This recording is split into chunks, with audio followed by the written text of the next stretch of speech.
Hi, this is Rachel from Ray K Books with Katie and Carly and Wes. Welcome, Carly. Hi, thanks for having me. Yeah, no problem. I'm very excited for this chat. So, first, tell me about The Murmurings, which is your novel that's out right now. What's like a synopsis? So it follows the story of Sophie David, whose sister Nell has recently passed, and she's been told it was the result of a suicide, but she has her doubts about that because Sophie is now beginning to experience a lot of what she knows that her sister was experiencing, which is hearing a murmuring voice in her ear and seeing things out of the corner of her eye. Now Sophie's starting to experience that too, and she has to solve the mystery of what happened to her sister before she succumbs to the same fate. All right. And so, how did you come up with the title The Murmurings? Uh, I wish I could take credit for that. I am notoriously bad at coming up with titles. I struggle like nobody else. So I have my wonderful, amazing agent to thank for that. We were kind of tossing ideas back and forth before we sent it out for submission, and I was like, what about? I can't even think of some of the horrible names I came up with. And finally, he was like, okay, can we just keep it simple? He's like, what about The Murmurings? I think it's like really to the point. It's very short. I think it's catchy and marketable, and I was like, done, Murmurings, love it. Right. Well, that's good. And you're still working with this person? Yeah. Okay. That's Stephen Chudney. He's awesome. All right. Are the experiences of the character based on someone you know or events in your own life? Well, kind of. I knew I wanted to write a book about sisters, and I had kind of started toying with some ideas around, sort of this whole concept of is your perception your own reality? And, if you're perceiving something different, does that mean everybody's realities are vastly different? And I was kind of toying with this whole idea, and then my then boyfriend, now husband, and I moved to California, where I was getting my MFA from Mills College in Oakland. We moved to this little apartment in a city called Alameda, which is like a little island city butting up against Oakland. And we moved in this really funky little apartment. It's built in like the 20s. And the first couple days we were there, I was unpacking. My husband worked nights at the time, so he was asleep. He was conked out in the other room. I'm unpacking some books and putting them on shelves, kind of just like totally distracted. I was thinking about school, actually. And I heard something in my ear. I heard like a murmuring in my ear. And it was almost as though like sound had sucked out and it was in a vacuum. And I heard this like, I don't know what it was saying. It sounded like, I couldn't even tell if it was a woman's voice or not, but it was just like, that's creepy. Really weird. And I thought, oh my God, it probably wasn't him. I immediately turned around because I thought it was my husband, and I'm like, you're trying to scare me. Like, oh, you snuck up behind me, you're trying to startle me. And there was nobody there. And I went in the other room and he was asleep. And I came back into the room and it just felt really thick. Like the air felt really heavy and dense. And the next morning, I didn't even think anything of it, didn't say anything to my husband, but he was unpacking in the same place. And I heard him around the corner. I was in the kitchen. He was around the corner in the living room next to this closet where I heard the sound last night. And he was like, what? And I was like, what? What do you mean what? He goes, I can't hear you. You're mumbling. I'm like, I'm not saying anything. And I was like, oh, I have to tell you what happened. oh my gosh. It was really odd. Things in that apartment happened more frequently than I'm comfortable with. Like, I've never been in a situation like that where, like, the cats wouldn't go in the closet that was near where we both heard this. Like, they'd start to go in it, and that's where we kept all hire anybody? Like, maybe if it was a ghost or something like that, like to check it out, a spiritual person? No, we didn't, because like, it's really expensive to move, and we were so broke. Like, there was no way. Like, I don't know if I wanted to know what was going on in there, because we couldn't really leave. Right. But we did confirm it kind of with the landlord as we were moving out. My husband was going around doing the last inspection, before you leave an apartment. He was like, hey, I gotta ask you a question. And she goes, mm-hmm. He goes, so about this apartment. And she goes, yeah. He goes, anybody ever I don't know, like mentioned something about hearing, she's like, a woman kind of over in that part of the living room near that closet. And he's like, yes. Oh, God. That's what people saying that. So, it was kind of based on, like, that kind of triggered some things. Right. Oh. So, who's the model of the cover, or who designed it? I don't know who the cover model is, but I'm holding it. I'm holding it right here. It's a beautiful cover. I'm so thrilled with it. A lot of authors don't really the publisher comes up with the cover and they kind of send it to you and they're like, what do you think? I saw it and I was like, oh yes, this is perfect. It's beautiful. Did you have any say in it? Hmm? Did you have any say in it? I think if I had taken any real issue with it, I think they would have been very generous in listening to me, but it's really not in my hands, I think, a lot. So I was really fortunate, and I was really happy. Pulse does great covers anyway, so I wasn't worried. But Jess Handelman is the cover artist for it, and she's with Pulse, and because they have in-house designers. And I don't know where she came up with the image, but I do think she had the idea to turn it sideways. And so it kind of just throws you off a little bit looking at it. So I loved it. I was so excited when I saw it. Is there symbolism to why she's on her side? I don't know if there is. She didn't share that with me. I've only met her once. I met her when I took a trip to New York, and it so happens like my editor was taking me around and introducing me to a lot of people who had anything to do with the book. And she's like, "This is Jess. This is your cover artist." I was like, "I have to give you a huge hug because it's a cool cover." I suspect it had a lot more to do with just that feeling of unease. It's not an expected angle, and it's a little bit disconcerting to see somebody on their side but hair still like falling in somebody's face and not falling off to the side as you would be if your head was to the side too. So, and I just liked it because it felt like it could stand for so much in the book. It could reference a character or a combination of characters. It could reference the monster. It could reference anything really in the book. Right. If you could be best friends with one of your characters, who would it be? Oh, that's a good question. I've got a soft spot for Nell, even though she's not, she's in the book in flashback and she's in the book in memory and through her journal entries. She was just this really cool, artsy type who wasn't self-conscious about it, which is not anybody I ever was. So, I was always self-conscious. So I would love to be friends with somebody like that just to be able to sort of learn from them and glean that. And Adam totally needed a friend. So, I'd love to be buds with Adam, although he would, he's a scary dude. So. So is he the bad boy in the book? He's a mysterious figure in the book. I won't give too much away, but he is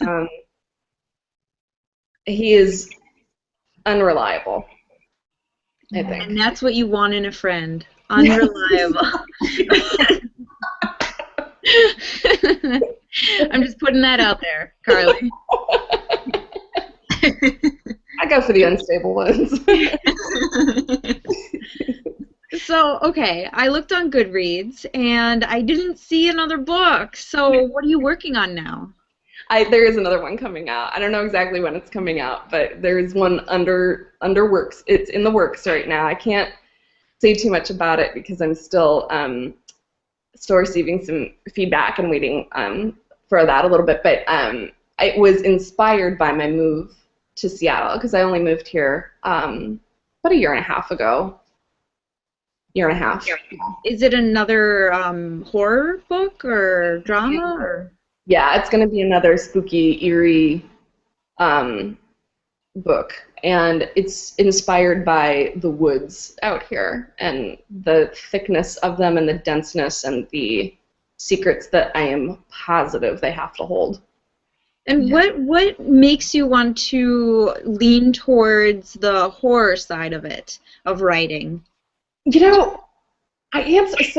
Another blogger asked me this question not too long ago, and I think it's that I actually really like to start with just odd scenarios, and they're kind of nebulous, strange, maybe uncomfortable scenarios, and then I kind of gravitate toward the characters, and I start to develop the characters and see what their internal conflicts are, and I really try to build the story from the character and then go back to the plot.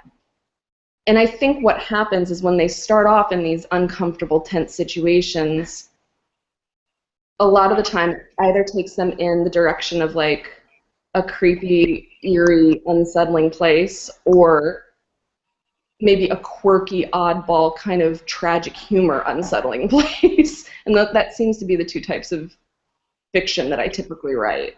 So there's a lot of, I try to write with a lot of tension because I feel like the characters are in the midst of a really kind of transitional place, usually, which lends itself really well to YA because it's a lot about transition. And does that kind of like, is that where you are in life? Does that make sense? Like, I mean, not like, okay, that was not a well thought out question. So, I meant to say, so this whole entire horror thing, like, is that kind of like, are you going to stay in that genre, or do you think in the future are you going to go to like chick flick or book or whatever? I think where I'm at is that I will probably always gravitate toward eerier books or kind of off-the-wall quirky stories. The short stories that I've published have all been for, adults. It's not really YA, it's more adult, and it's literary fiction, so it's really not about, it's not plot-driven, it's much more like character-driven and deals a lot in metaphor and isn't really explicit, it's not really literal. And so I think I'll probably hang out in those areas and blend the two as often as I can. But I don't know, I like a good scare, so I'll probably always gravitate toward that or strange humor. So you think that that's maybe like your niche? It might be. I don't know. It could be. I don't know. I'm hopeful that I will always be, and I am confident that I will always find inspiration throughout my life. So wherever, not to sound too woo-woo, not to sound too much like an artist here, but if I am inspired by anything else, I'm not gonna disregard that. It just seems to be I always land back in those two areas most frequently, so I'll probably stay there. You gravitate towards horror movies as well. I just saw The Conjuring last night, and that is so creepy. So I'm curious, if you gravitate towards those horror books, do you also like to seek out the horror movies? Yeah, definitely. But there is a clear line there. I'm not really good with horror movies that are like slasher flicks or like have to deal with like home invasion, things like that. I can't handle those really. But ghost stories, monsters, zombies, yes. I mean, that's my, I guess I can take the gore as long as it's from a zombie. I don't know why. I just rewatched 40 Days of Night last night, and it was amazing all over again. It was great. Oh, that one is vampires, but, Yeah. Right. So, I guess I'll do another one. Do you write full-time or part-time? I also freelance. I'm a freelance writer, and that's all like more like journalistic business writing kind of. So I write like for companies and things like that who need like maybe internal newsletters, things like that. So I do that, but my my passion is fiction, and I think ultimately the goal would be to write fiction full time, but it's hard to make a living writing fiction full time. I think it takes a long time to get to a place where you're like, I've made it. I'm a fiction writer. I am in awe of the people who can, and it's a pretty amazing thing. But it takes a while, and this is my first book, so yeah. How long did it take you to write? Oh, I'm sorry, Katie. How long did it take you to write like one book? So The Murmurings, I started writing that in grad school. That was part of my thesis back in '07. Jesus, '07. I'm getting old. The but it was not a young adult at that time. Like it was a very different story. It was a really different book. But I kind of wrote a book in between that. It didn't, it got that book. I submitted it to who's now my agent. And he signed me based on that one. But then we tried to sell it, and it had some problems, and it didn't sell. And then I went back to the Murmurings, and I'm like, I'm going to try this again. So I mean, over that course of time, it was probably, God, 5 years, 4 years. Wow. It doesn't take me that long to write. So like, I think I can draft a book, depending on the book, depending on my zeal and inspiration for that one, maybe a year to draft it, but then maybe another year to edit it. So somebody on Twitter, sorry, asks, what's your daily routine? I assume for writing or Daily routine. I wish I saw that question come through, and it's such an awesome question, and I wish I had a really impressive answer for it. And I think I wish I was a disciplined writer, and I'm not. I'm easily distracted and deep under the influence of procrastination. So I think my daily routine often involves taking care of everything else, and then unless I'm under deadline or unless I'm feeling just so revved up about an idea that I can't possibly put it down, and that happens, I think my typical MO is to like get up, drink some coffee, hop on Twitter, do my freelancing work, meet those deadlines because those are usually shorter deadlines, and then I get to the writing. But if I were a more disciplined writer, I would get up at 6, write for a couple hours, sprinkle in all the other things that don't really need to take priority, but I always manage to make a priority. I think by the time I actually sit down to write, half the day has gone by, and I'm not at my freshest. So I think when I'm under deadline, I'm a way more rigorous writer. When I was under deadline for this last book, I was head down and at the library all the time and writing, and I felt great. About it. But So, do you work at home? Is everything like your office and everything at home? if by office you mean my dining room table, yes.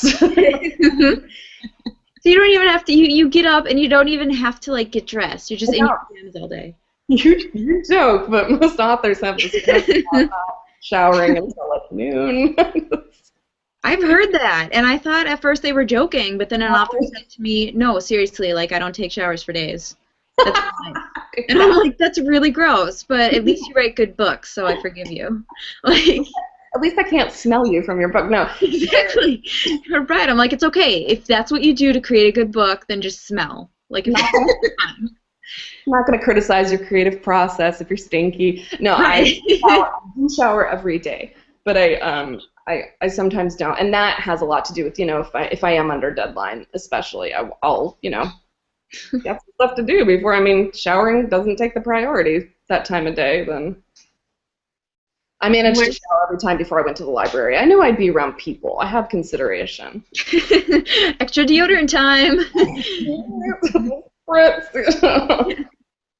Is the library your favorite place to write then, or do you have another place that you like to go? It's one of my favorites.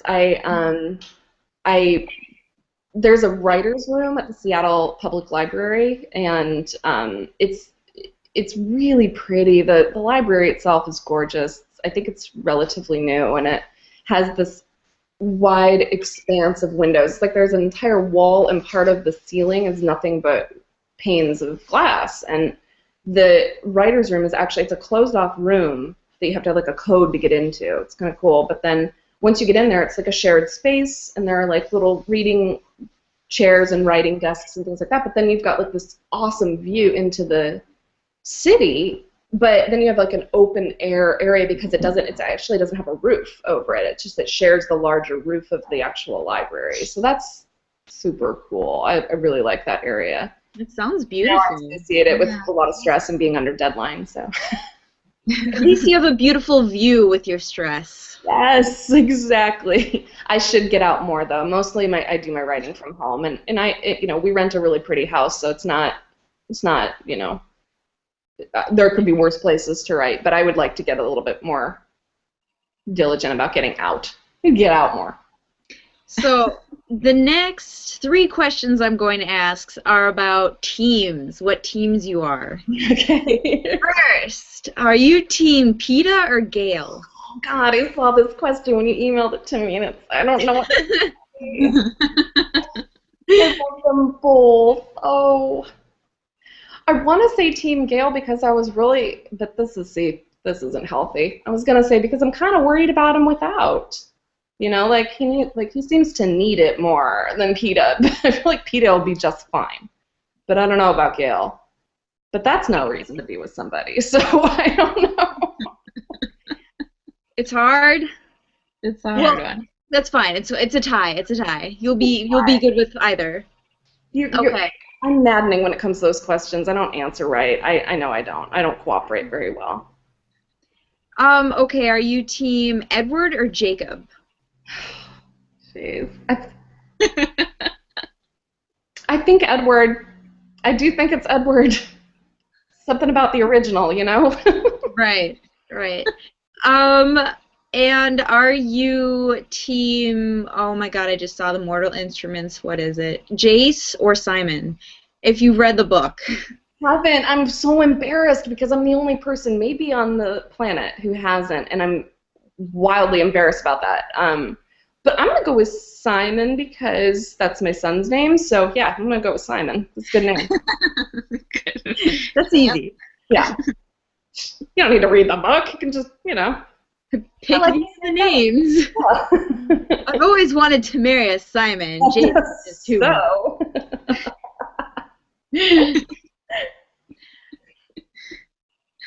So, do you have any advice for other writers? I think my biggest piece of advice would be to.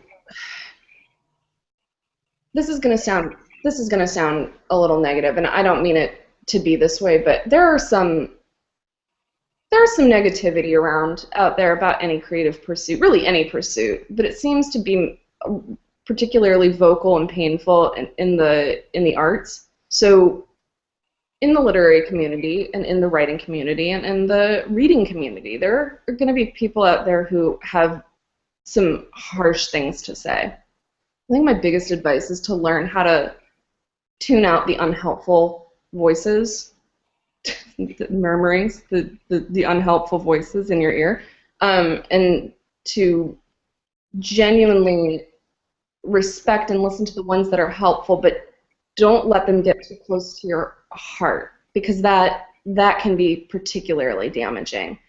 And this is advice that I'm still learning to take. So it's not like I'm saying this from well, look, I've been there and let me tell you. I think it has more to do with, that's the advice I've received pretty recently that has been the most helpful and has sustained me. But that's an ongoing process. I think it's going to take a while. But please, if I could just beg anybody out there who's interested in writing and just work on your craft, work, read a lot, read as much as you can, listen to your favorite authors and what they have to say, and then do it. Just don't let anybody tell you you can't do it. Do it. If you have something to say, there is somebody out there who has a need to hear it.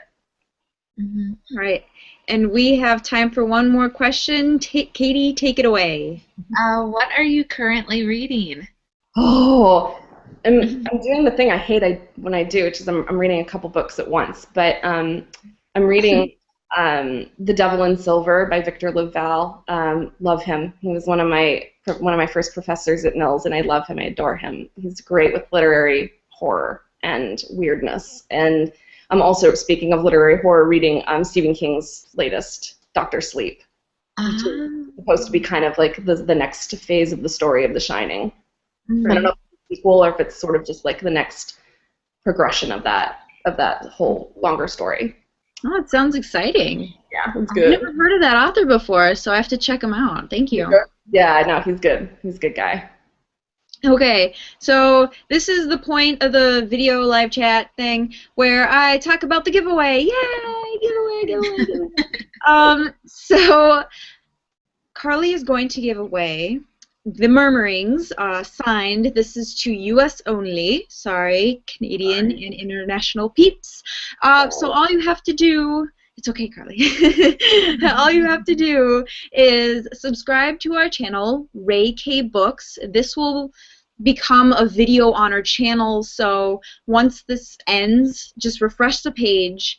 It will be a YouTube video, and then comment on that video. And also extra points if you follow Carly. Her name or her Twitter name is @CarlyAnnWest1, correct? That's right. Okay, so you have to do those three things: comment, follow Carly, and subscribe to my channel. And if you don't have a Twitter, that's fine. Again, it's just extra points.